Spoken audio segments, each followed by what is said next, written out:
ಆತ್ಮೀಯ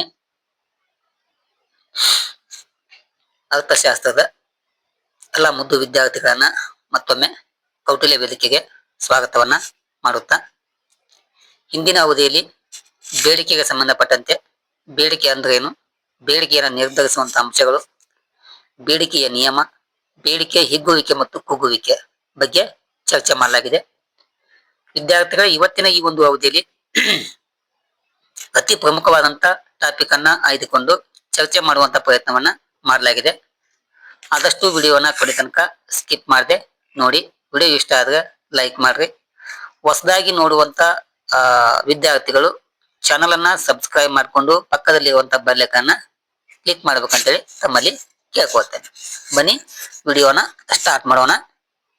ವಿದ್ಯಾರ್ಥಿಗಳೇ, ಇವತ್ತಿನ ಈ ಒಂದು ಅವಧಿಯಲ್ಲಿ ಬೇಡಿಕೆಯ ಸ್ಥಿತಿಸ್ಥಾಪಕತ್ವ ಅಥವಾ ಇಲಾಸಿಟಿ ಆಫ್ ಡಿಮಾಂಡ್ ಬಗ್ಗೆ ಅಧ್ಯಯನವನ್ನ ಮಾಡೋಣ. ಬೇಡಿಕೆಯ ಸ್ಥಿತಿಸ್ಥಾಪಕತ್ವ ಅಂದ್ರೇನು, ಬೇಡಿಕೆಯ ಸ್ಥಿತಿಸ್ಥಾಪಕತ್ವದ ವಿಧಗಳು ಯಾವುವು, ಅವುಗಳ ರೇಖಾಚಿತ್ರ ಸಂಪೂರ್ಣವಾಗಿ ಚರ್ಚೆ ಮಾಡುವಂತ ಪ್ರಯತ್ನವನ್ನ ಮಾಡ್ತೇನೆ.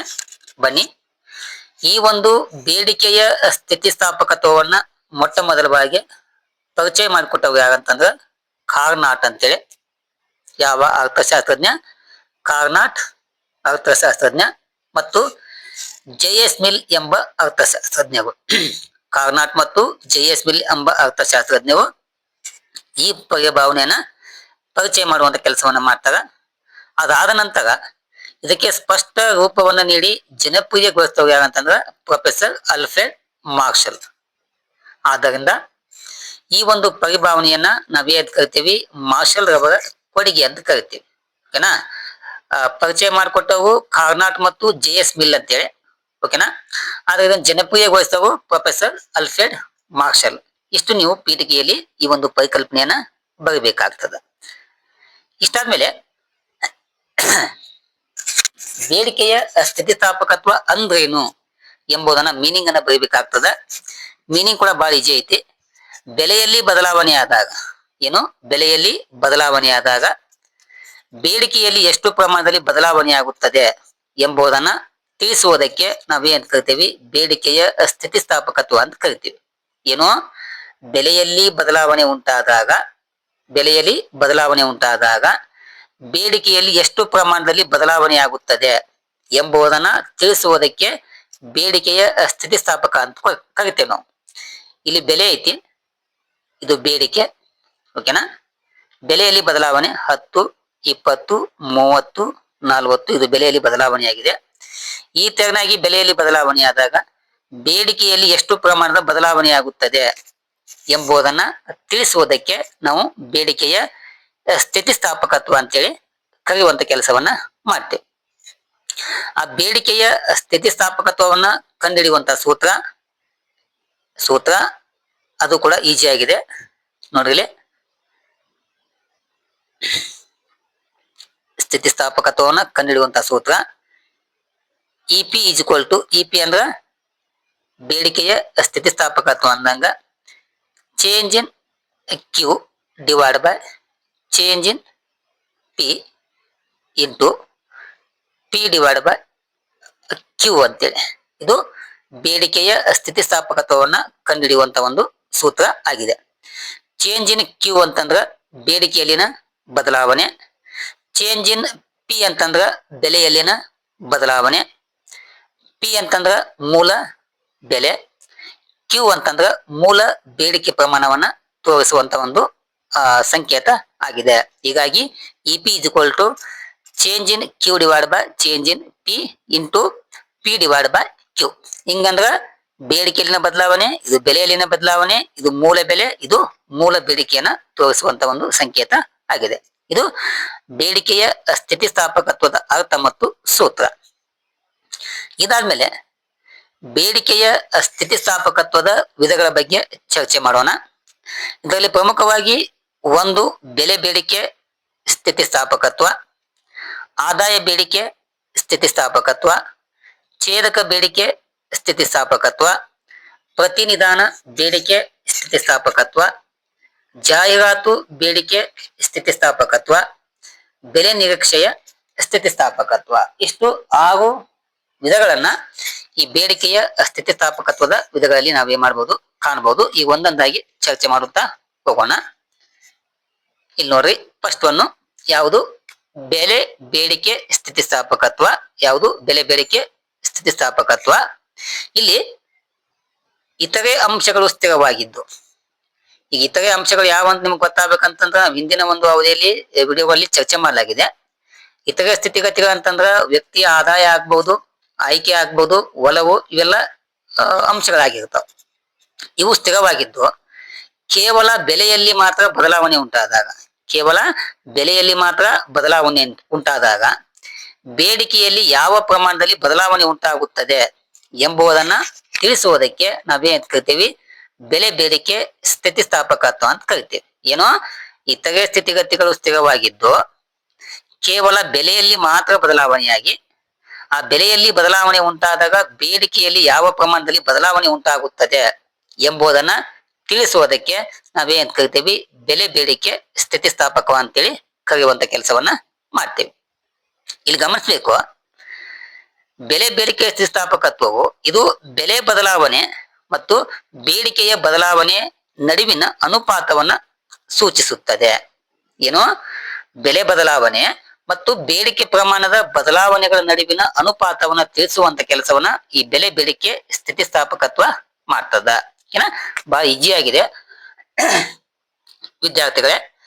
ಬೆಲೆ ಬದಲಾವಣೆ ಆದಾಗ ಆ ಬೆಲೆ ಬದಲಾವಣೆಗೆ ತಕ್ಕಂತೆ ಬೇಡಿಕೆಯಲ್ಲಿ ಯಾವ ಪ್ರಮಾಣದಲ್ಲಿ ಬದಲಾವಣೆ ಉಂಟು ಮಾಡ್ತದ ಎಂಬುದನ್ನ ತಿಳಿಸುವುದಕ್ಕೆ ಬೆಲೆ ಬೇಡಿಕೆ ಸ್ಥಿತಿಸ್ಥಾಪಕತ್ವ ಅಂತೇಳಿ ನಾವು ಕರೆಯುವಂತ ಕೆಲಸವನ್ನ ಮಾಡ್ತೇವೆ.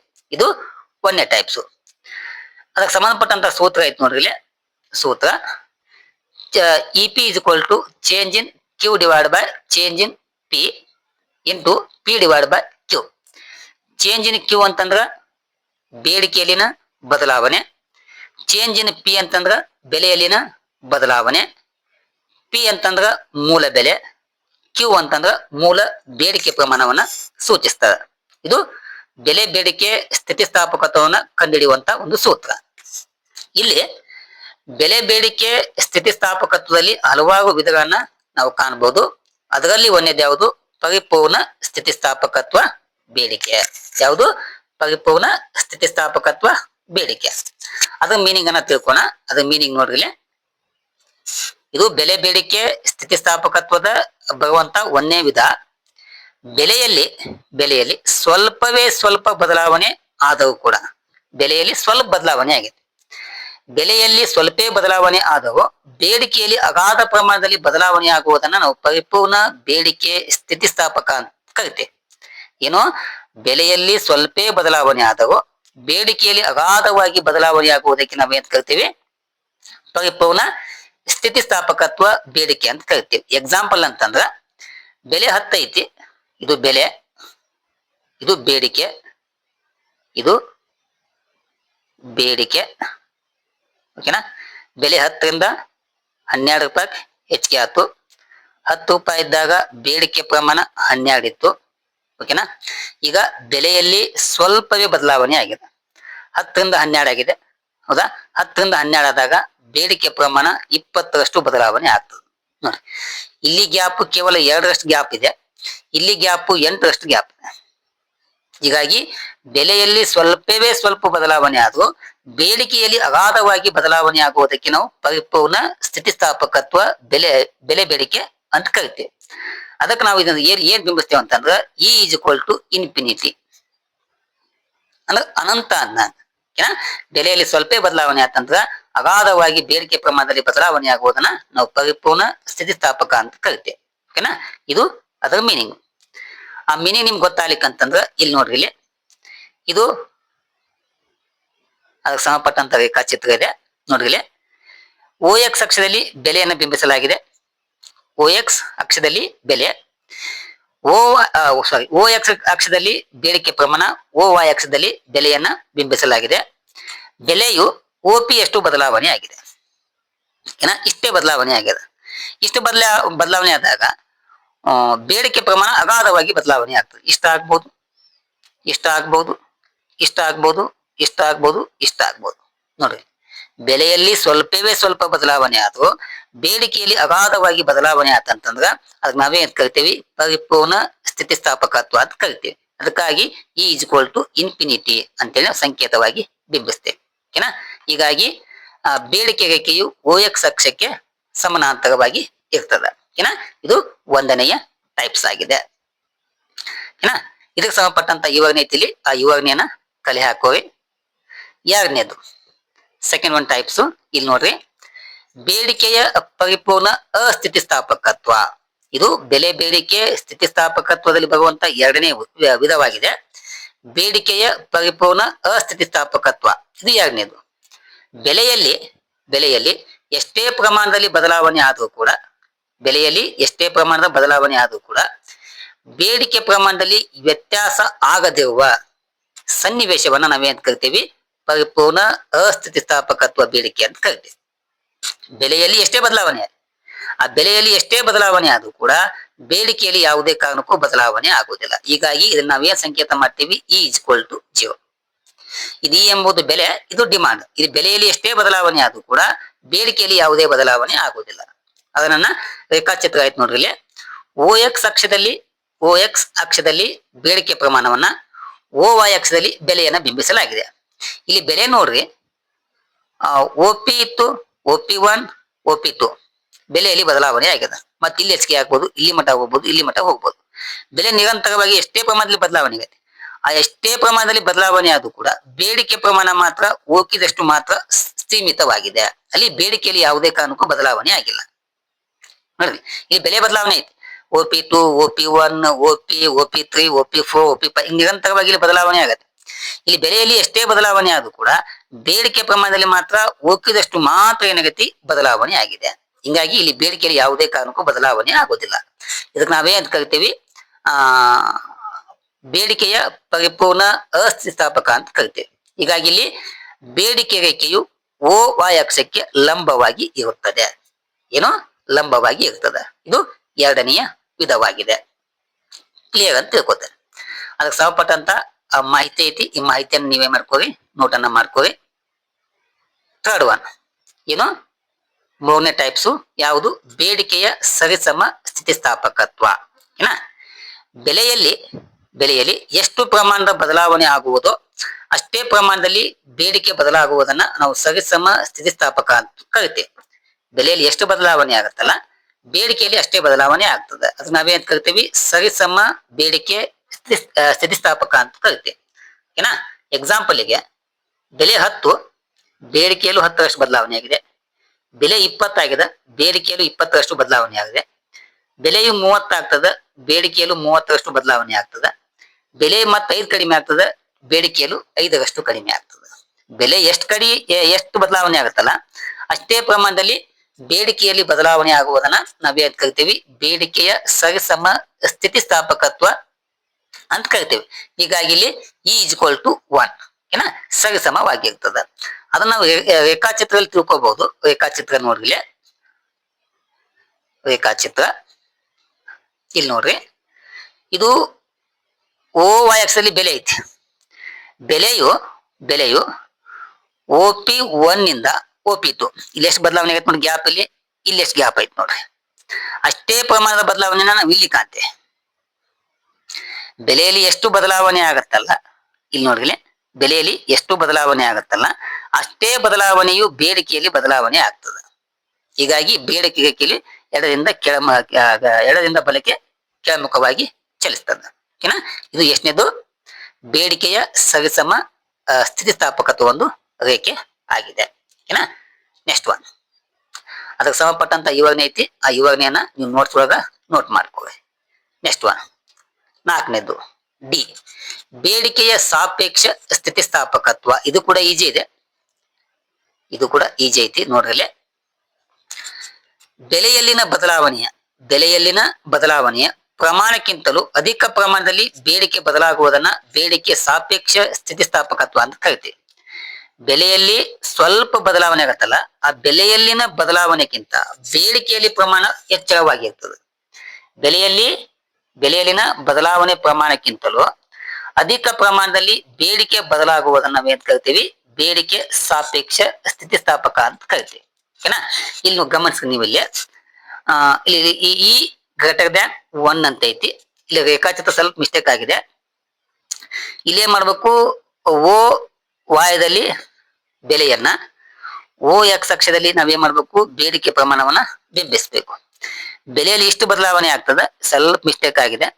ಇಲ್ಲಿಂದ ಇಲ್ಲಿ ತನಕ ಇದು ಬೇಡಿಕೆ ಪ್ರಮಾಣ, ಓಕೆನಾ? ಇದು ಬೆಲೆ ಬದಲಾವಣೆ ಆಗ್ತದ. ಆದಾಗ ಬೆಲೆಯಲ್ಲಿ ಇಷ್ಟು ಪ್ರಮಾಣದಲ್ಲಿ ಬದಲಾವಣೆ ಆಗ್ತದೆ. ನೋಡಿ, ಬೆಲೆಯಲ್ಲಿ ಸ್ವಲ್ಪ ಬದಲಾವಣೆ ಆಗೈತಿ, ಬೆಲೆಯಲ್ಲಿ ಸ್ವಲ್ಪವೇ ಬದಲಾವಣೆ ಆಗೈತಿ. ಅದು ಬೇಡಿಕೆಯಲ್ಲಿ ಬದಲಾವಣೆ ಪ್ರಮಾಣ ಅಗಾಧವಾಗಿ ಐತಿ. ಬೆಲೆಯಲ್ಲಿನ ಬದಲಾವಣೆ ಪ್ರಮಾಣಕ್ಕಿಂತಲೂ ಅಧಿಕ ಪ್ರಮಾಣದಲ್ಲಿ ಏನಾಗ್ತದ, ಬೇಡಿಕೆ ಬದಲಾವಣೆ ಆಗ್ತದ. ಹೀಗಾಗಿ ಈ ಗ್ರೇಟರ್ ದ್ಯಾನ್ 1 ಅಂತ ಕರಿತೇವೆ ನಾವು. ನೋಡಿ, ಇದು ಕ್ಯಾನ್ಸಲ್ ಮಾಡ್ಕೋ, ಇದು ಕ್ಯಾನ್ಸಲ್ ಮಾಡ್ಕೋರಿ, ಕ್ಯಾನ್ಸಲ್ ಕ್ಯಾನ್ಸಲ್ ಕ್ಯಾನ್ಸಲ್ ಮಾಡ್ಕೊಂಡು ಇದು 1 ಮಾಡ್ಕೋ, ಓಕೆನಾ? ಇದು 1. ಆಮೇಲೆ ಬೆಲೆ ಸ್ವಲ್ಪ ಬದಲಾವಣೆ, ಆಮೇಲೆ ಇಷ್ಟು ಮಾಡ್ಕೊಂಡು ಇಷ್ಟು ಮಾಡ್ಕೋರಿ. ಇಲ್ಲಿ ಪ್ರಮಾಣ ಏನೈತಿ, ಇಲ್ಲಿ ಹೆಚ್ಚಳವಾಗಿದೆ. ಇನ್ನೊಂದು ತಗೊಂಡ್ ತಡಿ, ಇನ್ನೂ ಹೊಸದಾಗಿ ತೆಗೆದ್ರು. ಇಲ್ಲಿ ನೋಡ್ರಿ, ಇನ್ನೊಂದು ಇದು ರಾಂಗ್ ಆಗಿದೆ. ಓಕೆ, ಇಷ್ಟು ತಕೊಂಡು ಇಷ್ಟು ತಕೋರಿ, ಇಷ್ಟು, ಓಕೆನಾ? ಅವಾಗ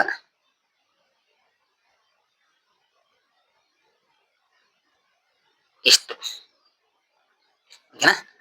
ಅವಾಗ ನೀವೇನ್ ಮಾಡ್ಬೇಕು, ಇಲ್ಲಿ ಬೆಲೆ ಇದು OP ಮಾಡ್ಕೋ, ಇದು OP1 ಮಾಡ್ಕೋ. ಇಲ್ಲಿ ಬೆಲೆಯಲ್ಲಿ ಬದಲಾವಣೆ ಸ್ವಲ್ಪ ಆಗಿದೆ, ಅದು ಬೇಡಿಕೆಯಲ್ಲಿ ಬದಲಾವಣೆ ಅಗಾಧವಾಗಿ ಹೆಚ್ಚಳವಾಗಿದೆ. ಇದಕ್ಕೆ ನಾವೇನ್ ಕರಿತೀವಿ, ಬೆಲೆ ಬೇಡಿಕೆ ಬೇಡಿಕೆಯ ಸಾಪೇಕ್ಷ ಸ್ಥಿತಿಸ್ಥಾಪಕ ಅಂತೇಳಿ ಕರೆಯುವಂತ ಕೆಲಸವನ್ನ ಮಾಡ್ತೇವೆ. ನೆಕ್ಸ್ಟ್ 1, ಬೇಡಿಕೆ ಸಾಪೇಕ್ಷ ಅಸ್ಥಿತಿಸ್ಥಾಪಕತ್ವ.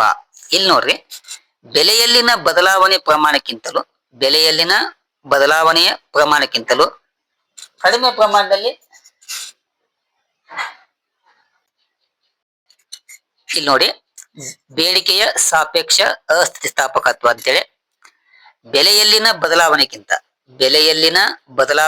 ಪ್ರಮಾಣಕ್ಕಿಂತಲೂ ಕಡಿಮೆ ಪ್ರಮಾಣದಲ್ಲಿ ಬೇಡಿಕೆ ಬದಲಾಗುವುದನ್ನು ನಾವೇನ್ ಕರಿತೀವಿ, ಸಾಪೇಕ್ಷ ಅಸ್ಥಿತಿಸ್ಥಾಪಕ ಅಂತೇಳಿ ಕರಿತೇವೆ. ಏನೋ ಬೆಲೆಯಲ್ಲಿ ಏನು ಬದಲಾವಣೆ ಆಗತ್ತಲ್ಲ, ಆ ಬೆಲೆಯಲ್ಲಿನ ಬದಲಾವಣೆ ಪ್ರಮಾಣಕ್ಕಿಂತಲೂ ಬೇಡಿಕೆ ಪ್ರಮಾಣವು ಕಡಿಮೆ ಪ್ರಮಾಣದಲ್ಲಿ ಬದಲಾವಣೆ ಆಗ್ತದೆ.